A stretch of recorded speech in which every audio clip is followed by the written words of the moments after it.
Oke, jadi Assalamualaikum warahmatullahi wabarakatuh teman-teman. Jumpa lagi dengan saya Aji dari Ibrahim Aji Channel.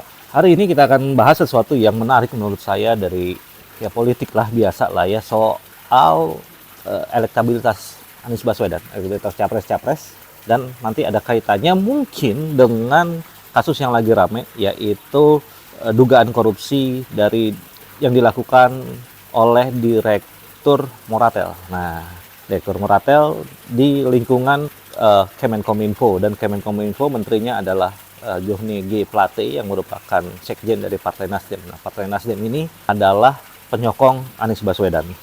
Oke, mari kita mulai dengan sebuah hasil riset yang dipresentasikan pada beberapa hari lalu oleh Indikator Politik Indonesia, Pak Burhanuddin Muhtadi ya, teman-teman udah tahu semua. Hasil risetnya itu tentang kinerja presiden dan elektabilitas capres untuk pemilu 2024. Baca pres sebenarnya, karena belum ada capres sebenarnya. Jadi di hasil riset Pak Burhanuddin Muhtadi, Indikator Politik Indonesia itu dikatakan, kita langsung baca bagian kesimpulannya, teman-teman bisa lihat juga di layar. Secara umum ya tidak banyak perubahan peta kekuatan baca pres dan partai Ganjar, Anies, dan Prabowo. Jadi keluar 3 nama nih. Tapi yang menarik adalah pola dukungan Ganjar dan Anies tampak memiliki asosiasi yang cukup kuat dengan tren kepuasan terhadap kinerja presiden.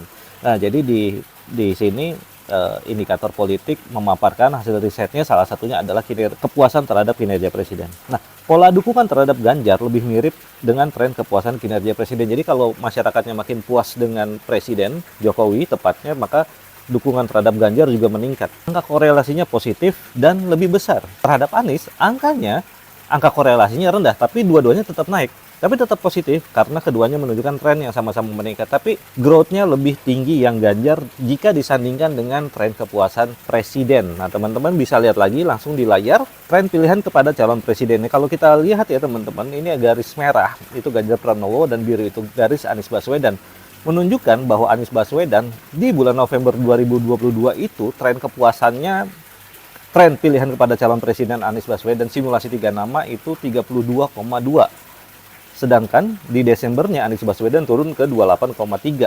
Ini berkebalikan dengan naiknya tingkat kepuasan terhadap Pak Jokowi, yaitu yang warna di sini enggak ada ya, mohon maaf ya. Tetapi ini juga Ganjar Pranowo itu yang warna merah ya. Dia November itu cuma 33, Desember itu naik jadi 35. Prabowo 23, Desember naik jadi 26 gitu. Ya ini bagian ini tren pilihan partai dan kinerja presiden. Nah, ini mungkin bisa lebih jelas. Kalau jadi garis yang putus-putus itu adalah approval rating Jokowi atau tren pilihan tingkat kepuasan masyarakat terhadap kinerja presiden. Kalau kita lihat PDIP, ini bukan partai ya, bukan capres. Oke, nyambung kok. Kalau PDIP kita lihat sejalan. Jadi kepuasan presiden naik, PDIP juga tren pilihan partainya juga naik. PKB, PKS, Nasdem, nah ini yang terkait Nasdem ya. Nasdem itu titik biru dia naik, tapi cuma 5,1%. 5,1% naiknya, tapi meskipun tetap naik. Nah, sekarang korelasi dukungan 3 nama dengan kepuasan kinerja presiden. Jadi tadi partai ya, jadi semakin masyarakat puas dengan kinerja presiden atau Pak Jokowi, maka partai-partai juga trennya naik, terutama partai yang mendukung pemerintah selama ini, termasuk Nasdem. Nasdem juga trennya makin dipilih dengan makin puasnya masyarakat kepada Pak Jokowi. Ini menurut riset dari Indikator Politik Indonesia. Korelasi dukungan 3 nama dengan kepuasan kinerja presiden. Nah, kepuasan Jokowi vs dukungan Prabowo misalnya, korelasinya negatif 0,314. Artinya justru makin kinerja Pak Jokowi bagus, dinilai bagus oleh masyarakat, kinerja Pak Prabowo justru makin menurun tren pilihannya. Kepuasan Jokowi vs dukungan Ganjar yang sebelah kanan yang warna merah. Nah, ini naik 0,374. Bandingkan dengan yang Anies nanti. Kepuasan Jokowi vs dukungan Anies yang bawah nih ya, yang warna titik-titik biru 0,150. Artinya dua-duanya sama-sama naik seiring kepuasan masyarakat kepada Jokowi, tapi yang Ganjar jumlah kenaikannya lebih tinggi. Gitu teman-teman. Nah, kita akan sekarang, jadi intinya gini, kalau kita bisa lihat dari artinya makin bagus kinerja Jokowi, dukungan kepada dukungan kepada partai Nasdem itu naik, dan juga ketika makin puas masyarakat kepada Jokowi, dukungan kepada Anies juga naik, tapi masih kalah dengan dukungan yang naik kepada Ganjar, seperti itu. Apa artinya? Apa artinya adalah kalau menurut saya, ini analisa saya ya, ini ada semacam pemisahan atau pembelahan ya antara Nasdem dan Anies. Jadi seolah-olah mau dibilang ya, kalau dari hasil survei ini saya tentu saja bisa salah, bahwa Nasdem justru makin baik loh ketika dia dipersepsi sejalan dengan Pak Jokowi ya, karena Pak Jokowi, artinya Nasdem dan Pak Jokowi nggak ada masalah gitu. Tapi ketika soal Anies, nah ini satu hal yang berbeda. Artinya apa? Anies dan Nasdem ini berbeda persepsi masyarakat ketika dikaitkan dengan kinerja presiden yang saat ini, gitu teman-teman. Jadi bisa aja memang ada kesan mau apa ya, curiga-curigaan gitu ya, memisahkan antara Anies dan Nasdem. Nah sekarang kita juga akan lihat kasus yang lagi rame baru-baru ini. Bos Moratelindo, PT Mora Telematika Indonesia Tbk, kodenya Mora atau Moratelindo, bosnya yang bernama, direktur utamanya yang bernama Galumbang Menak Simanjuntak atau GMS, ditahan oleh Kejaksaan Agung karena sebagai tersangka oleh Kejaksaan Agung. Kita sambil baca ya, penetapan tersangka direktur utama Moratel oleh Kejaksaan Agung didasarkan pada kasus dugaan korupsi penyediaan infrastruktur Base Transceiver Station atau BTS 4G dan infrastruktur pendukung paket 1, 2, 3, 4 bakti Kementerian Komunikasi dan Informatika tahun 2020-2022. Nah, jadi udah ditahan nih Pak GMS, nah Pak itu ya, direktur utamanya Pak Galumbang ini udah ditahan ya. Nah sekarang apa sih peran dari Pak Galumbang ini? Nah kita bisa lihat teman-teman, apa sih peran Pak Galumbang ya dalam kasus dugaan korupsi ini, tersandung kasus korupsi. Ya. Galumbang Menak menjadi tersangka bersama tiga orang lainnya, yaitu AAL sebagai direktur utama Bakti, Anang siapa gitu ya, AAL itu Bakti Kementerian Komunikasi dan Informatika, YS laku tenaga ahli development HUDEF dari Universitas Indonesia tahun 2020 terkait dengan dugaan perkara tindak pidana. Ya, jadi teman-teman, adapun peranan para tersangka diantaranya AL adalah mengeluarkan peraturan yang telah diatur sedemikian rupa untuk menutup peluang para calon peserta lain sehingga tidak terwujud persaingan usaha yang sehat serta kompetitif dalam menetapkan harga penawaran. Hal itu dilakukan dalam rangka mengamankan harga pengadaan yang sudah di-markup sedemikian rupa. Nah, jadi selanjutnya nih kalau kita baca di CNBC, tersangka bos Mora tersebut secara bersama-sama memberikan masukan dan saran kepada tersangka AL ke dalam peraturan direktur utama.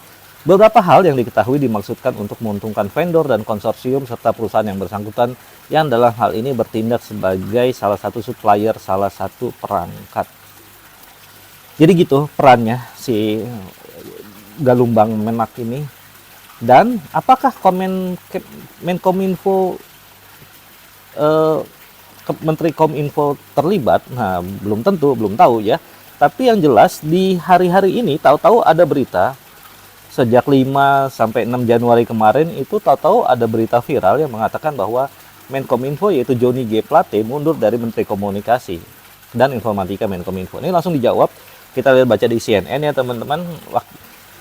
Wakil Ketua Umum Partai Nasdem bahkan Ahmad Ali mengatakan bahwa nggak ada itu, dan siapa yang menyebarkan isu tersebut, kata Ahmad Ali seperti ini, nggak benar itu, yang edarkan siapa, yang goreng-goreng siapa lagi itu, bilang yang enak digoreng itu tahu tempe bukan berita bohong, kayak gitu. Jadi nah Johnny G. Plate juga pada 5 Januari mengklarifikasi, jadi hari itu juga langsung diklarifikasi bahwa kata dia seperti ini, kami sampaikan bahwa hingga saat ini kami masih melaksanakan tugas dan fungsi yang dipercayakan oleh Bapak Presiden sebagai anggota Kabinet Indonesia Maju. Nah, jadi dari mana sih sumbernya?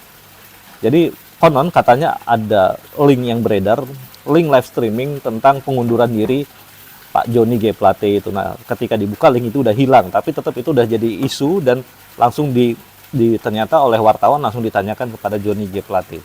Nah, Johnny G. Plate sendiri sebenarnya juga disinggung oleh misalnya nih salah satu media ya, selular.id. Dia bikin tulisan hari ini 7 Januari 2023, judulnya seperti ini, menyoal tanggung jawab Menkominfo Johnny G. Plate dalam kasus korupsi BTS 4G Bakti. Nah, langsung aja ya, kan kita udah terangin tadi kasusnya apa. Nah, ternyata jadi memang Bakti itu, sebentar ya, ini agak panjang. Nah, ini kita kutip aja ya pernyataan dari Koordinator Masyarakat Anti Korupsi atau MAKI, yaitu Bonyamin Saiman, yang dimuat di seluler.id ini. Ya, seperti ini. Terkait kasus korupsi Bakti, sejumlah pihak secara terbuka telah meminta Kejagung agar tak ragu memeriksa Joni. Salah satunya datang dari Koordinator Masyarakat Anti Korupsi MAKI atau Bonyamin Saiman. Menurut Bonyamin, keterangan Joni diperlukan karena dapat membongkar kasus korupsi tersebut. Lantaran Menteri asal Ruteng NTT itu mengetahui semua proses pengadaan BTS yang dilakukan oleh Bakti. Jadi ya perlu juga kalau istilahnya dimintai keterangan sebagai saksi siapapun, termasuk dalam tanda kurung Joni G. Plate. Kominfo ya layak dimintai keterangan untuk menjelaskan proses ini, bagaimana direncanakan, kemudian didengarkan, pelaksanaan tender, evaluasi pengawasannya juga di Kominfo. Ini kata Bonyamin seperti dikutip Sindo News ya, teman-teman bisa lihat di layar di seluler ini. Dikatakan pemeriksaan terhadap Joni memang wajar dilakukan. Pasalnya memang BLU sebagai BLU Badan Layanan Umum di lingkungan Kominfo, Bakti bertanggung jawab langsung kepada Menkominfo. Ya, jadi ternyata teman-teman Bakti itu langsung berada di bawah Menkominfo. Nah, disinilah mungkin titik masuknya yang bisa jadi suatu saat bisa kasus ini juga mengena atau Joni G. Plate terciprat. Dan kita tahu Joni G. Plate siapa, dia adalah Sekjen Partai Nasdem. Dan kalau dikaitin dengan paparan dari indikator politik sebelumnya, ini bisa jadi ada kaitannya antara paparan indikator politik tentang elektabilitas Anies yang terus menurun seiring dengan kinerja Pak Jokowi yang makin meningkat, dan dugaan korupsi yang dialami oleh yang membawa Direktur Moratel, dan kemungkinan juga ada kaitannya dengan Joni G. Plate, yaitu Sekjen Partai Nasdem yang mendukung Anies. Ada kaitannya, mari kita tunggu kelanjutannya, dan saya akan tetap menganalisa, menyajikan berita-berita yang terkait dengan ini berikutnya. Oke teman-teman, semoga bermanfaat. Wabillahi taufiq wal hidayah. Wassalamualaikum warahmatullahi wabarakatuh.